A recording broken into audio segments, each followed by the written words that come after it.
நல்லா பேசுறவனுக்கும் நல்லத பேசுறவனுக்கும் நிறைய வித்தியாசம் இருக்கு. ரொம்ப நாளா சீமான் நல்லா தான் பேசிட்டு இருந்தாரு. ஆனா நல்லத பேசல.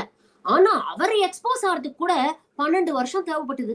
ஆனா நம்ம தாவேகா தலைவர் விஜய் இன்னும் ஒரு தேர்தலை கூட சந்திக்கலங்க.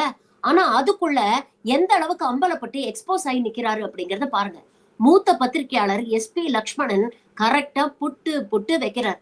நீங்களே கேளுங்களேன். இதுக்கு முன்னாடி நிறைய பேர் வந்திருக்கலாம், போயிருக்கலாம், நிறைய பொய்களை சொல்லியிருக்கலாம், மக்களை ஏமாத்திருக்கலாம், இதெல்லாம் பண்ணி ஆட்சியை பிடிச்சிருக்கலாம். அதெல்லாம் பழைய கதை. அதுக்கெல்லாம் நான் இங்க வரல.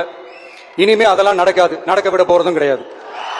பொய் சொல்லி மக்களை இனிமே ஏமாற்ற முடியாது, இனிமே ஆட்சி அமைக்க முடியாது அப்படின்னு சொல்றதை எப்படி புரிஞ்சுக்கலாம்? அது விஜய்க்கும் பொருந்தும். ஓகே, ரெண்டு பேரும் சரியில்லைன்னு சொல்லிட்டு அதிமுகவோட மறைமுகமா பேச்சு நடத்துனீங்களே, அது பொய்யா உண்மையா? மிக நேர்மையான செயலா?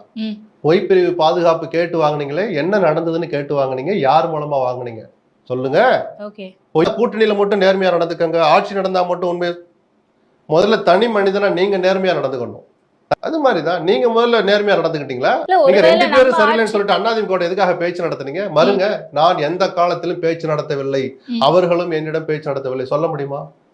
அப்ப மேடையில பொய் சொல்லாதீங்க. அவருக்கும் சேர்த்துதான் இது பொருந்தும். பொய் சொல்லி எதுவும் சாதிக்க முடியாது.